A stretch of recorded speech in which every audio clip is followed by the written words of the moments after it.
Professeur Didier Raoult, quel bilan peut-on tirer aujourd'hui concernant les résultats obtenus par les différents pays dans le monde sur la mortalité et sur l'espérance de vie? On peut confirmer une chose qui est très frappante, qui nécessitera d'avoir une réflexion très approfondie. Pour l'instant, les données que l'on a, les seules données qu'on a, c'est les deux pays les pires au monde, qui sont les États-Unis et l'Angleterre. Donc c'est très extraordinaire parce que c'est eux qui ont été les leaders d'opinion. À chaque fois que nos services se posent une question, ils se tournent vers le CDC aux États-Unis, ou ils se tournent vers les Anglais pour pouvoir faire comme eux. Et c'est les pires de tous. C'est-à-dire qu'aux États-Unis, ils ont perdu 1,3 à 1,4 années d'espérance de vie, ce qui les met, si les calculs que l'on est en train de faire sont exacts. Ça faisait longtemps qu'ils étaient ex-aequo avec Cuba, ils sont passés très loin derrière Cuba, probablement loin derrière le Kerala, probablement une espérance de vie au milieu de celle des trois pays du Maghreb, c'est-à-dire Algérie, Tunisie, Maroc.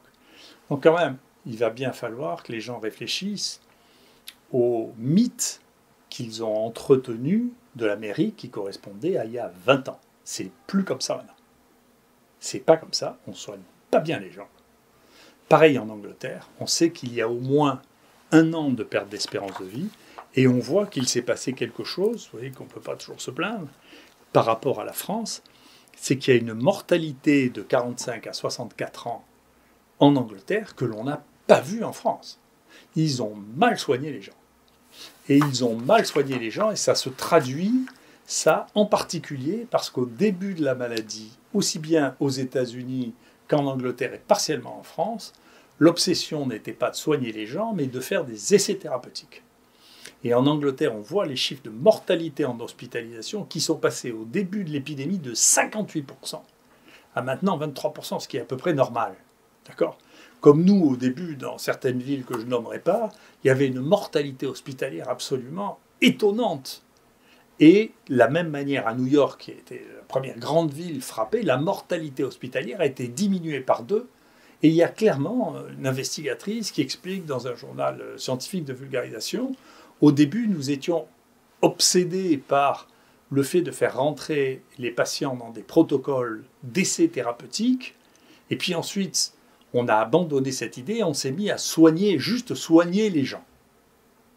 Et donc, aucun de ces grands essais thérapeutiques, aucun n'a apporté quoi que ce soit. Aucun.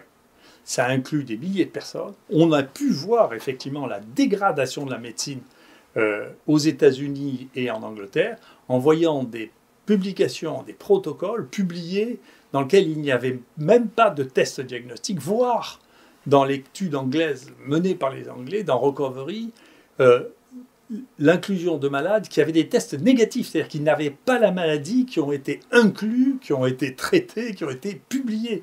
C'est inouï. En Angleterre, suivi par l'essai Solidarité, ils ont prescrit des doses d'hydroxychloroquine que n'importe quel manuel rapporte comme étant toxiques, dangereuses, 2,4 grammes par jour. Personne ne fait ça. Donc il y a une dégradation de la médecine dont maintenant le témoin est évident, c'est-à-dire que les pays dans lesquels le soin est passé derrière la médecine virtuelle font des bêtises qui se mesurent au bout d'1 an. Et donc il faut revenir, là la balance était, est-ce qu'il faut absolument tester des nouveaux machins, des nouveaux trucs? Il faut commencer par s'occuper des patients, et ça continue maintenant. Nous, on a encore beaucoup de gens à qui on dit, où l'on a dit, restez à la maison, en dépit du fait qu'ils ont des saturations à 90, 91, sans traitement, en prenant du Doliprane, en disant ça va passer. Et puis au bout de 10 jours, quand ils sont complètement ils arrivent. Et ce week-end, on en a hospitalisé 3 comme ça, qui avaient des saturations à 90, plusieurs jours de fièvre, aucun traitement, on leur disait de rester à la maison et de ne pas bouger quand même.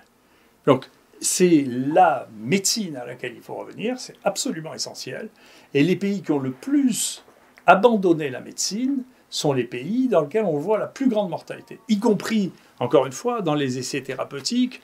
Moi, je suis désolé de trouver que la morale chinoise est plus adéquate avec ma pensée qu'avec la morale anglaise. Est-ce que vous imaginez que pour faire du remdesivir, on faisait des placebos, c'est-à-dire on mettait des perfusions inutiles avec rien dedans, pour vérifier que c'était mieux que le remdesivir. Les Chinois ont mis, écoutez, nous on ne fait pas de placebo parce que ça ne rentre pas dans notre morale, mais ça rentre dans la morale de personne de faire une perfusion inutile, c'est dangereux.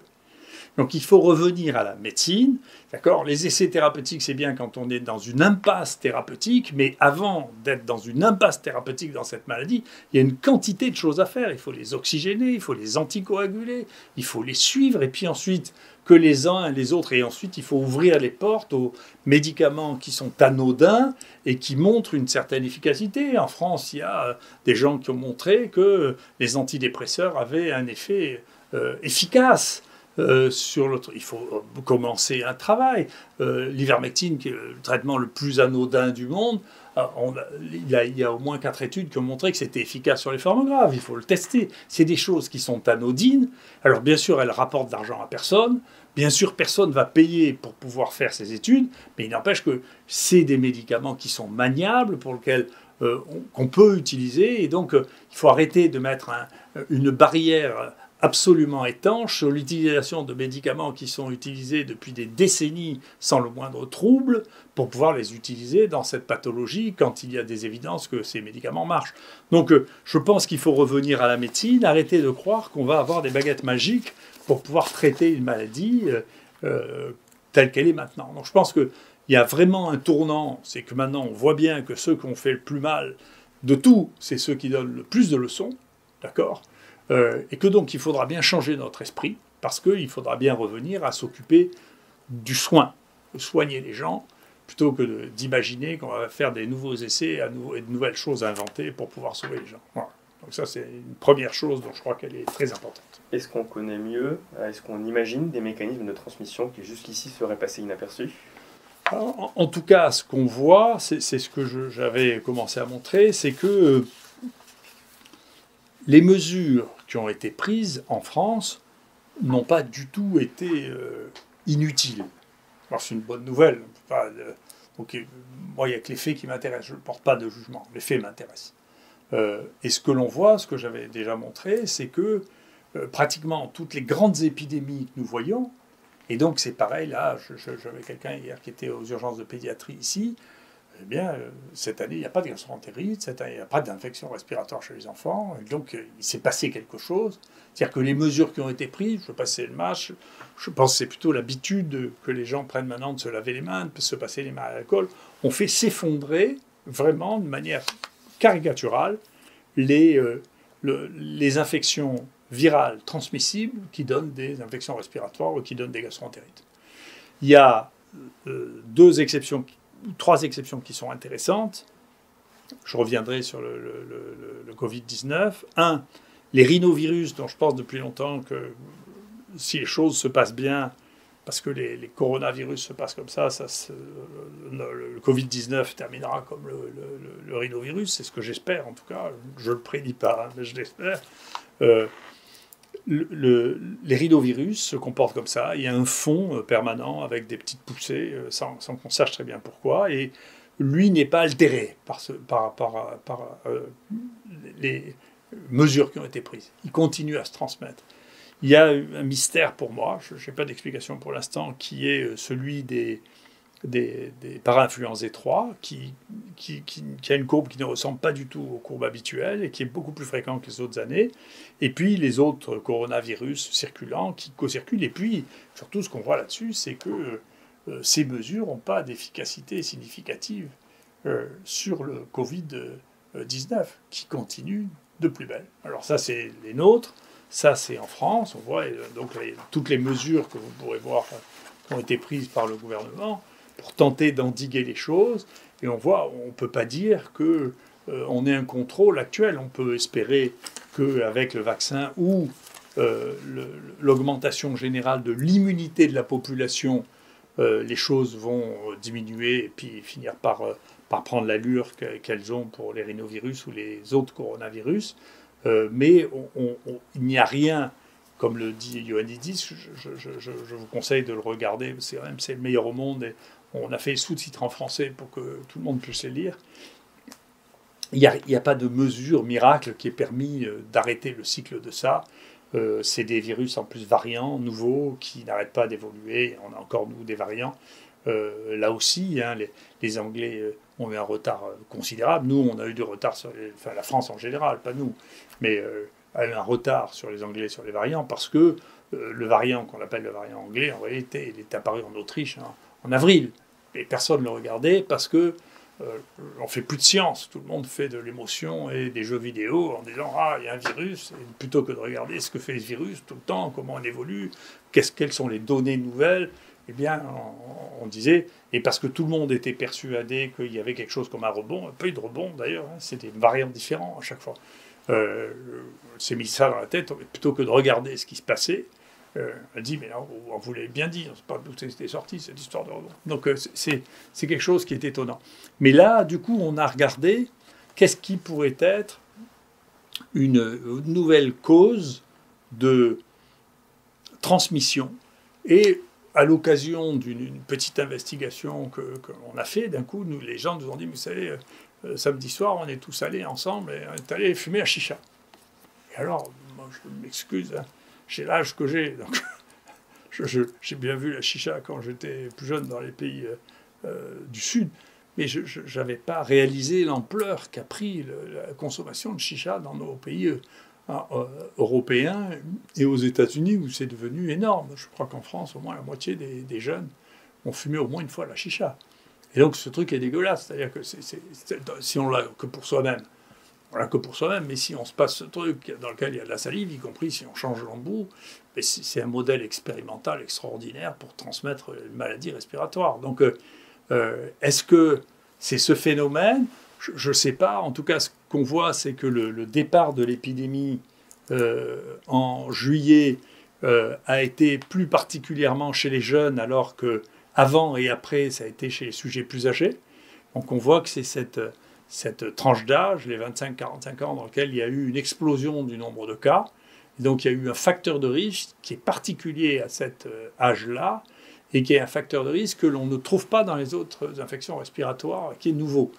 Or, les maladies infectieuses, j'écrivais ça, que sais-je, qui a presque 30 ans maintenant, c'est toujours lié à l'usage d'une nouvelle technologie ou à un changement d'écosystème. C'est les maladies d'écosystème. Et ça, c'est un changement radical. Cette chose-là n'existait pas, de se passer de bouche en bouche. Alors, quand j'étais jeune encore, il y avait les pétards, mais il y avait une limite au nombre de gens qui pouvaient... Et puis les gens suçaient pas leur pétard pour se transmettre directement de salive à salive. Est-ce que là, vous ne pouvez pas échapper au fait que vous mettiez des aérosols avec de la salive dans quelque chose qui est chaud, dans lequel que vous aspirez, et que donc vous vous mettez dans un modèle expérimental. Si vous passez après quelqu'un qui est infecté par le Covid, vous mettez un modèle expérimental parfait pour faire ça. Donc il y avait déjà eu un travail qui a été fait sur la transmission des foyers de tuberculose en même temps que la chicha. C'était un travail qui a été fait en Australie. Il y a eu, à ma connaissance, un seul pays qui a fait vraiment une annonce sur « faites attention à la chicha », c'est au Québec, où les gens disent « faites faire attention » parce que la chicha c'est un modèle expérimental parfait pour la transmission. Et donc je pense qu'il faut, nous on va lancer des travaux sur ce domaine-là. J'ai prévenu le ministère de la Santé de mon opinion sur ce problème-là. Et donc, je pense que dans la situation actuelle, il ne faut pas partager les chichas. Hein. Pas le faire si vous en prenez, vous le faites tout seul. Et malheureusement, ce problème a été mal approché par les gens de santé publique qui sont plus obsédés par le tabac ou par les drogues que par les modes de transmission. Donc, qui ont analysé, si vous faites la bibliographie, 80% de ce que vous lisez dessus, c'est sur le cannabis ou sur le tabac, comme si c'était une cigarette ou comme si c'était une cigarette électronique. Et ils mélangent souvent le risque de cigarette électronique avec celui de chicha, qui n'a rien à voir, pour moi, qui m'occupe des maladies infectieuses. Cigarette électronique, les gens se les prêtent pas, au moins pas souvent. Tandis que la chicha, c'est une activité collective commune. Et donc, bien entendu, c'est dans une activité commune et collective qu'il y a le plus de risques de transmission. Et donc, je vous mets en garde très, très, très solennellement contre l'usage commun des chichas qui représente un danger, et un danger qui est évident. Donc, il ne faut pas le faire. Et peut-être que c'est la raison pour laquelle, en dépit de mesures qui ont eu leur efficacité incontestable sur un certain nombre de maladies que nous connaissions bien, n'ont pas marché sur les rhinovirus ni sur les coronavirus.